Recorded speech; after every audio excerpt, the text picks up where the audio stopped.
भारत ने रूस यूक्रेन युद्ध के बीच एक बड़ा सवाल उठाया है। सवाल ये कि संयुक्त राष्ट्र सुरक्षा परिषद 2 साल से लगातार जारी इस युद्ध के मसले को सुलझाने में पूरी तरह निष्प्रभावी क्यों रहा। संयुक्त राष्ट्र में भारत की स्थायी प्रतिनिधि रुचिरा कंबोज ने 24 फरवरी 2022 को शुरू हुए यूक्रेन युद्ध के 2 साल पूरे होने पर संयुक्त राष्ट्र महासभा की बैठक में ये सवाल किया। कंबोज ने कहा, संघर्ष 2 साल से लगातार जारी है। ऐसे में संयुक्त राष्ट्र सदस्यों को थोड़ा रुककर खुद से 2 अहम सवाल पूछने चाहिए। क्या हम किसी संभावित स्वीकार्य समाधान के करीब हैं? और अगर नहीं, तो ऐसा क्यों है कि संयुक्त राष्ट्र प्रणाली, खास तौर से इसके प्रमुख अंग संयुक्त राष्ट्र सुरक्षा परिषद को अंतर्राष्ट्रीय शांति और सुरक्षा बनाए रखने का जिम्मा दिया गया है, वो इस जारी संघर्ष के समाधान में पूरी तरह से निष्प्रभावी क्यों रहा है। महासभा ने हाल ही में यूक्रेन के अस्थायी रूप से कब्जे वाले क्षेत्रों में स्थिति पर चर्चा की थी।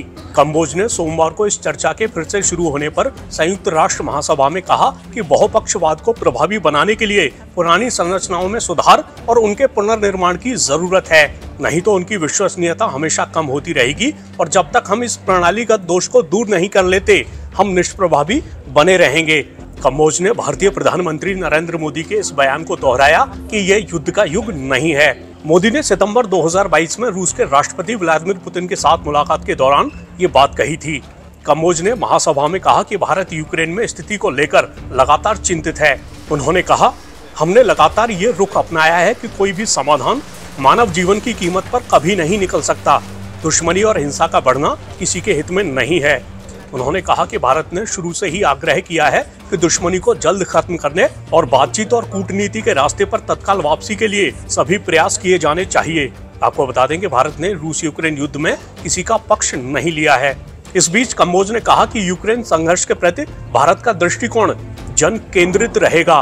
उन्होंने इस बात पर जोर दिया कि भारत यूक्रेन को मानवीय सहायता और आर्थिक संकट का सामना कर रहे ग्लोबल साउथ में अपने कुछ पड़ोसियों को आर्थिक सहायता दे रहा है।